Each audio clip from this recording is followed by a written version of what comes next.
Ciao ragazzi, ben ritrovati sul nostro canale. Oggi vi parliamo di pH ed EC, parametri della soluzione nutritiva con cui andremo ad innaffiare le nostre piante. Vai con la sigla!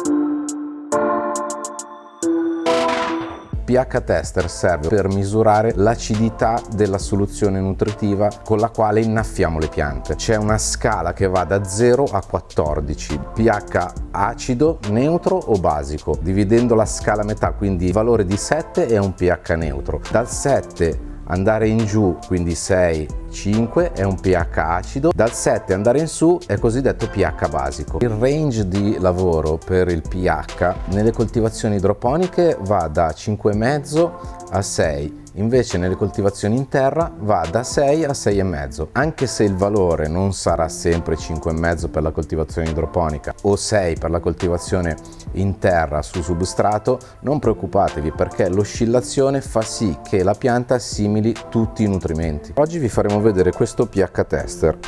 Qui c'ha il tasto di accensione, in questo display qua legge il pH della soluzione che andremo a misurare. Qui c'è la sonda. Tutti i pH tester sono molto delicati ragazzi, quindi trattateli con cura. Anche se sono waterproof, cercate di immergere solo la sonda per misurare il vostro parametro. Arrivano già calibrati dalla fabbrica, è sempre meglio ricalibrarli. Consigliamo sempre di comprare una bustina di calibrazione insieme al pH tester. Questi sono dei buffer da calibrazione. Nel caso sul display non dovesse leggere 7.0, cioè la misura del nostro buffer di calibrazione, all'interno il suo cacciavitino si va a infilare dentro questo buchino dove c'è una vite. Girando a destra o a sinistra andremo a cambiare il parametro qua sul display. Adesso vi facciamo vedere come. Apriremo la nostra bustina, apriamo il nostro pH tester, lo mettiamo dentro la nostra bustina di calibrazione direttamente così. Bisogna lasciarlo dentro un paio di minuti la prima volta, così la sonda si idrata bene. Sono passati 2 minuti, quindi abbiamo fatto idratare bene il nostro pH tester. Come potete leggere qua sul display non misura 7.0, quindi andiamo a lavorare con questa vitina qua dietro. Come potete vedere ragazzi, lavorando sulla vitina che c'è dietro l'abbiamo portato a 7.0. In questa maniera il nostro pH tester è pronto per l'utilizzo. Allora adesso vi facciamo vedere nello specifico come aggiustare il pH della vostra soluzione, in questo caso dell'acqua. Quindi andremo a mettere dentro il pH tester. Ricordiamo che i parametri dell'acqua cambiano per ogni città, quindi noi adesso abbiamo preso l'acqua dal rubinetto di Milano, segna 7.2, come potete vedere ha un pH basico, quindi useremo il pH down o pH meno per abbassare il pH dell'acqua. Come vediamo si sta stabilizzando, quindi è arrivato a 7.3, sul display potete leggere. Andremo ad abbassare il pH, in questo caso facciamo conto che dobbiamo innaffiare delle piante con la terra, quindi lo porteremo ad un pH tra il 6 e il 6,5. In negozio ci chiedete spesso, quando venite ad acquistare il pH meno, quanto pH meno devo mettere per aggiustare la soluzione. Va in base al valore iniziale della vostra soluzione, della vostra acqua, come vi abbiamo spiegato prima. Quindi noi avevamo un pH di 7,4, andiamo a mettere un po' di pH meno. Cominciamo mettendo 2 ml, meschiamo bene la nostra soluzione. Il nostro pH è sceso da 7.4 a 5.8. Ricordiamo che questo test che abbiamo fatto è per far vedere il funzionamento del pH tester, quindi senza nutrimenti, senza fertilizzanti nell'acqua. In commercio ci sono o i pH down come quello che abbiamo fatto vedere noi, che va bene sia per la fase vegetativa che la fase di fioritura, cioè quindi è un unico pH down. Ci sono anche dei pH che sono indicati più per la vegetativa e pH meno che sono indicati più per la fioritura. Vi facciamo vedere, sono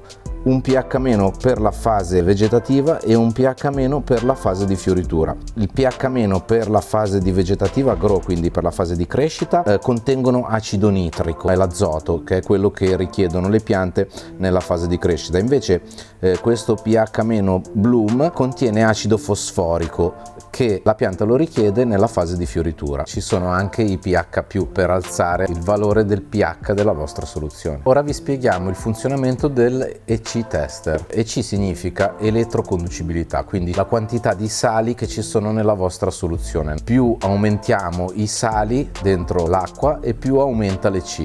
Adesso vi faremo vedere con dei fertilizzanti come aumenterà la conducibilità elettrica della nostra soluzione. In questo caso questo modello 10 tester ha il suo cacciavitino per la taratura dello strumento. Noi l'abbiamo già calibrato, come abbiamo calibrato in precedenza il pH tester, lo accendiamo sempre col tasto di accensione. Come potete vedere il valore qua è 5, qui c'è un 100, quindi è per 100, quindi sarebbe 500 il valore della nostra soluzione. Alcuni EC tester hanno i decimali, quindi potrete vedere sul display 0,5. Per farvi capire bene vi facciamo un confronto con l'acqua demineralizzata. L'acqua demineralizzata sarebbe 0. Quindi cosa vuol dire questo? Che l'acqua che abbiamo prelevato noi ha già una concentrazione di sali. Questo EC tester misura in microsiemens. Ci sono anche degli EC tester che misurano i ppm, cioè le parti per milione. È un'unità di misura diverso, ma misurano sempre la conducibilità elettrica dell'acqua, la conduttività elettrica, perché va aumentata. Le giovani piantine avranno un assorbimento di EC non altissimo. Man mano che le piante crescono metteremo più fertilizzanti dentro la soluzione, perché le piante più grandi hanno bisogno di più fertilizzante. Per le giovani piantine il parametro sarà di 600-800 microsiemens. Per le piante in fase di crescita sarà da 800 a 1200. Per la fase di fioritura delle piante sarà da 1200 a salire. Alcune piante arrivano fino a 1800, alcune piante fino a 2000, dipende dalla pianta che si sta coltivando. Prendiamo 2 ml del nostro fertilizzante, lo mettiamo nella nostra acqua, mischiamo bene, inseriamo dentro l'EC tester. Come potete vedere siamo andati a 1400, cioè a 14, sempre il nostro EC tester, quindi è da fare per 100 per la sua unità di misura. Allora ok ragazzi, vi abbiamo fatto vedere anche l'EC tester. Ovviamente per parlare di assorbimento delle piante, di che valori vanno mantenuti di EC per le varie fasi di crescita della pianta, si potrebbe fare un altro video. Noi adesso vi abbiamo fatto vedere solo come funzionano il pH tester e l'EC tester. Per quanto riguarda i regolatori di pH, bisogna stare un pochettino attenti a non fare troppe regolazioni, perché modificano leggermente il valore della vostra soluzione, cioè aumentano un pochettino l'EC. Bene, siamo arrivati alla fine di questo video. Come sempre, se avete dei dubbi potete scrivere nei commenti. Se vi è piaciuto il video mettete un like e ci vediamo alla prossima.